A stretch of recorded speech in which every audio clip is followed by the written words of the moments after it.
আসসালামু আলাইকুম রহমতুল্লাহি ওবরকাতুহ। সম্মানিত দর্শক, আজকে যে বিষয়টি নিয়ে আলোচনা করব, এই বিষয়টি অনেকটা হাইপোথেটিক্যাল। কল্পনা শক্তি বা যেটিকে বলা হয় যুক্তিবিদ্যা বা দর্শন অথবা যেটিকে তর্কশাস্ত্র বলি আমরা, ঠিক সেই আলোকে আজকের এই বিষয়টি আলোচনা করার চেষ্টা করব পারিপার্শ্বিক অবস্থা বিবেচনা করে। শিরোনামটা খুব সহজে বলে নিই। শিরোনামটা হলো শেখ হাসিনা তার যে কর্মকাল, বিশেষ করে 2014 থেকে 2024 এই 10টি বছর তিনি যে সুস্থ ছিলেন, কর্মক্ষম ছিলেন এবং আততায়ীর হাতে খুন হননি, এটা জামায়াতে ইসলামী, ইসলামী ছাত্র শিবিরের দয়া এবং করুণা।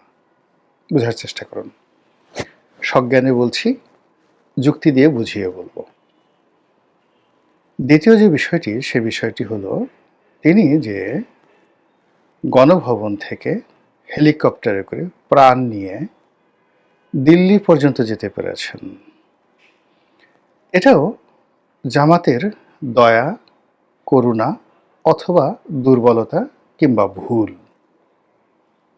এটুক পর্যন্তই। মানে প্রথমটা হলো যে তিনি এই পুরো সময়টিতে 14 থেকে 24 পর্যন্ত জামাতের করুণা দয়ায় বেঁচে ছিলেন, আততায়ের হাতে নিহত হননি। আর শেষের দিন অথবা শেষের 2 দিন তার জীবনে যা হয়েছে 2024 সনের আগস্ট মাসের 4 তারিখ এবং 5 তারিখ, তো ওই সময়টাতে তার যে কার্যকাল, সেই কার্যকালটিও ঘটেছে, আবার বলি, জামাতের দুর্বলতা, অক্ষমতা, জামাতের ভুল অথবা জামাত করুণা করেছে বা চায়নি এরকম একটা ঘটনা ঘটুক। এই বিষয়টি আমাদের গ্রাম বাংলায় যেভাবে পালা গান হয়, গ্রাম বাংলায় যেভাবে বিচার গান হয়, তর্ক বিতর্ক হয়, অথবা ধরুন দর্শন শাস্ত্রে যেভাবে দার্শনিকরা একটি জটিল বিষয় নিয়ে তার পক্ষে এবং বিপক্ষে তর্ক যুক্তি উপস্থাপন করেন, ঠিক সেইভাবেই আমি আজকের এই বিষয়টি প্রমাণ করার চেষ্টা করব। আপনারা দেখেছেন, প্রথম বিষয়টি নিয়ে আলোচনা করি 14 থেকে 24 পর্যন্ত। তো 14 থেকে 24 পর্যন্ত যদি জামাতের কর্মকাণ্ড দেখেন, তাহলে দেখবেন যে একটি গুপ্ত সংগঠন রূপে তাদের যে অনবদ্য সফলতা, এই সফলতা আমার সমসাময়িক রাজনীতিতে বাংলাদেশে এবং দেশের বাইরে আমি যতটুকু পড়াশোনা করেছি, অন্য কোনো প্রতিষ্ঠানকে গত 100 বছরে আমি এইভাবে সফল হতে দেখিনি। তারা একদিকে ডিজিএফের সাথে সম্পর্ক রেখেছে, অন্যদিকে প্রশাসন, civil administration, judiciary, military administration, তাদের সবার সঙ্গে সম্পর্ক রক্ষা করেছে এবং সেই সম্পর্কটি ছিল ট্রাস্ট অর্থী। তা না হলে যেদিন শেখ হাসিনা যাবেন, ওই দিন সেনাপ্রধানের পক্ষ থেকে যখন যোগাযোগ করা হলো জামাতের নেতাদের সঙ্গে, এবং সরাসরি জামাতের নেতারা ক্যান্টনমেন্টে চলে গেলেন নির্ভয়ে নিশ্চিন্তে। সম্পর্কটা যদি স্বাভাবিক না থাকতো ওখানে যাওয়ার কথা নয়। বোঝার চেষ্টা করুন। একইভাবে তারা এই গত 10টি বছর ধরে আওয়ামী লীগের জুলুম, অত্যাচার, নির্যাতনের পরেও তারা আওয়ামী লীগের সাথে সম্পর্ক রেখেছে, বিএনপির সাথে সম্পর্ক রেখেছে, জেলে গেছে, জুলুম গেছে, কিন্তু কারোর সঙ্গে সম্পর্কটা নষ্ট করেনি। ফলে বিএনপির একেবারে কে পয়েন্টগুলো, ধরুন তারেক রহমান সাহেবের একেবারে ঘরের মধ্যে, বেগম জিয়ার একেবারে ঘরের মধ্যে, আবার শেখ হাসিনার ঘরের মধ্যে, 3 জায়গাটিতেই জামাতের লোকজন ছিল, এখনো আছে, টিল নাও।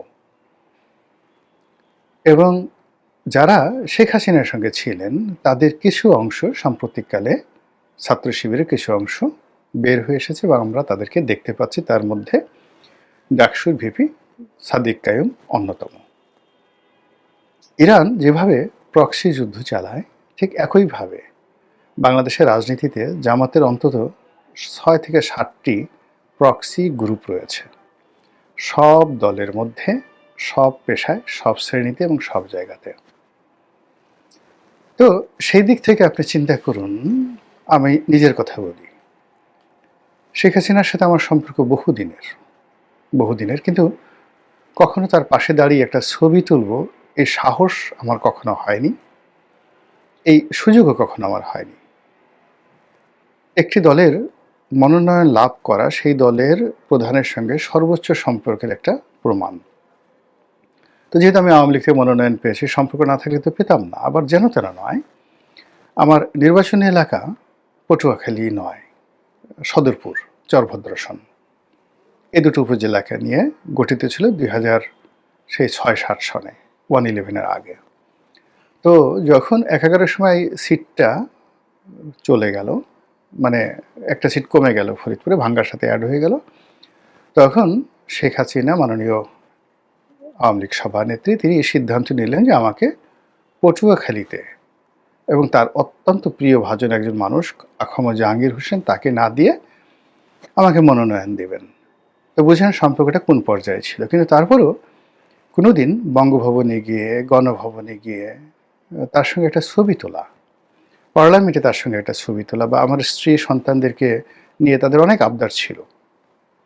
এবং যারা যে দল করে তাদের সবসময় একটা আবদার থাকে যে চলো নেতার সঙ্গে বা নেত্রীর সঙ্গে একটু দেখা করে আসি। এটা পরিবারে, প্রতিটি পরিবারে থাকে। তা আমার আসলে কখনো সাহস হয়নি গণভবনে গিয়ে আমার স্ত্রী সন্তানদেরকে নিয়ে শেখ হাসিনার সঙ্গে দেখা করতে যাবো, এই সাহসই আমার হয়নি। তো হায়ারা চিন্তা করুন যে সাদিক কায়ুম থেকে শুরু করে যে সকল জামাতের নেতা বা শিবিরের নেতা যারা গুপ্তভাবে আওয়ামী লীগের সঙ্গে মিশেছিলেন, তারা উবায়দুল কাদের, এমনকি উবায়দুল কাদের সঙ্গে আমার কোনো ছবি নেই।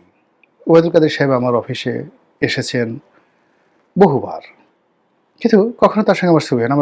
আমার গাড়িতে তিনি সারা বাংলাদেশ চষে বেরিয়েছেন। আমরা পাশাপাশি বহু জায়গায় ভ্রমণ করেছি। পার্লামেন্টে যখন তিনিও এমপি, আমিও এমপি, তিনি মহাসচিব হওয়ার আগে বা মন্ত্রী হওয়ার আগে তার সঙ্গে আমার একটা অসাধারণ সুন্দর সম্পর্ক ছিল।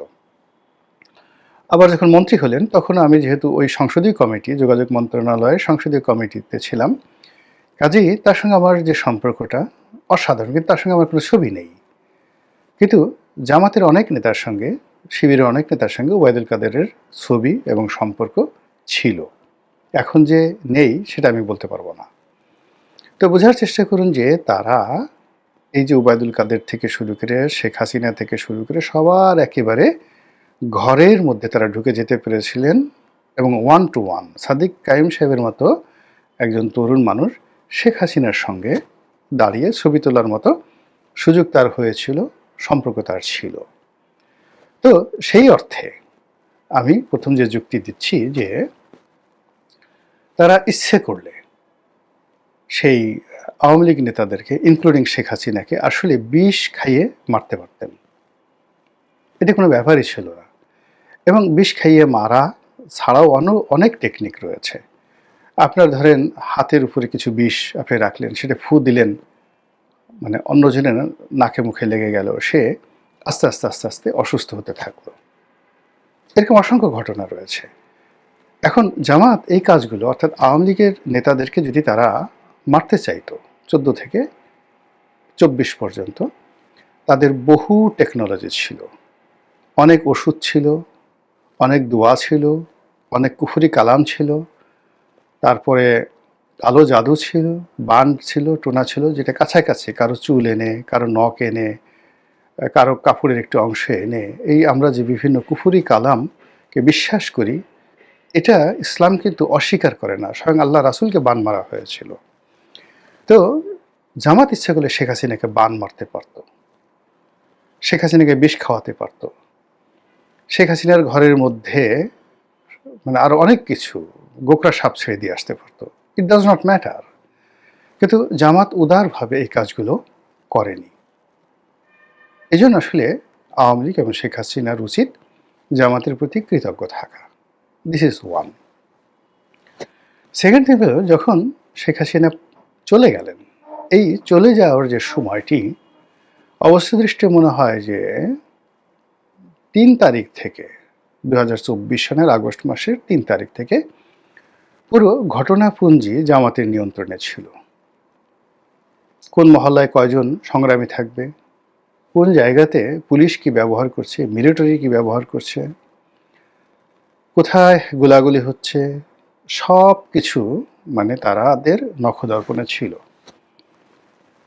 সেই অর্থে শেখ হাসিনার যে পালানোর সময় এবং গণভবনের দরজা খুলে যাওয়ার সময়, হাজার হাজার মানুষ ভিতরে ঢুকে যাওয়ার সময়, এর মধ্যে পার্থক্য মাত্র 30 মিনিট, অনলি 30 মিনিট।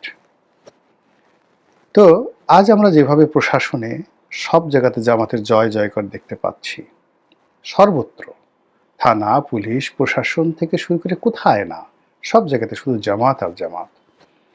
তো ওই সময়টাতেও নিঃসন্দেহে যেখানে সেনাবাহিনী প্রধান জানতেন না যে শেখ হাসিনা পালিয়ে যাচ্ছে, তারপর যেখানে স্বয়ং রাষ্ট্রপতি শাহাবুদ্দিন চুপ্পু তিনিও জানতেন না যে শেখ হাসিনা পালিয়ে যাচ্ছে, তিনি আশা করেছিলেন যে তার সাথে দেখা করতে আসবে বা জরুরি অবস্থা জারি হবে ইত্যাদি, তিনি বসেছিলেন। কিন্তু তিনি পালিয়ে যাচ্ছেন এটার যে গোয়েন্দা রিপোর্ট, এখন আমরা যেটা দেখতে পাচ্ছি যে সর্বত্রই একেবারে ভেরি ভেরি সেন্সিটিভ জায়গাগুলোতে জামাতের লোকজন বসানো এখন আছে এবং আগেও ছিল। ফলে আমি একটা জামাত থেকে বের হয়ে একটা জাস্ট সাবস্টিটিউট অথবা যাকে বলা হয় প্রক্সি যে রাজনৈতিক দল, সেই রাজনৈতিক দলের একজন নেতার সঙ্গে আমার দেখা হলো, কথা হলো। তো বিএনপির অনেক লোক যেটা জানে না, কিন্তু সেই নেতার মোবাইলে মুহূর্তে মুহূর্তে ছবি আসছিল যে খালেদা জিয়ার, বেগম খালেদা জিয়ার এভার কেয়ারের শরীরের অবস্থা কি, অর্থাৎ ওই রুমের মধ্যে তিনি কেমন আছেন, কি অবস্থা আছেন, কতটুকু আছেন, অর্থাৎ ঘন্টায় ঘন্টায় তার কাছে খবর আসছিল। জামাতের একজন প্রক্সি যে রাজনৈতিক দল, সেই দলের একজন নেতা। একই সঙ্গে তিনি সরকারের গুরুত্বপূর্ণ যারা গোয়েন্দা সংস্থা আছে তাদের সবার সঙ্গে তিনি যোগাযোগ করছিলেন এবং তার সঙ্গে সবাই যোগাযোগ করছিল। তা আমি দেখলাম যে আমি কতটা হাদারাম, কতটা বোকারাম, মানে বোকারাম দেউড়ি। আজ পর্যন্ত যে জায়গাগুলোতে তারা অহরহ ঘোরাফেরা করে সেই জায়গাগুলো আমি চিনিই না। আমি এই শহরে মানে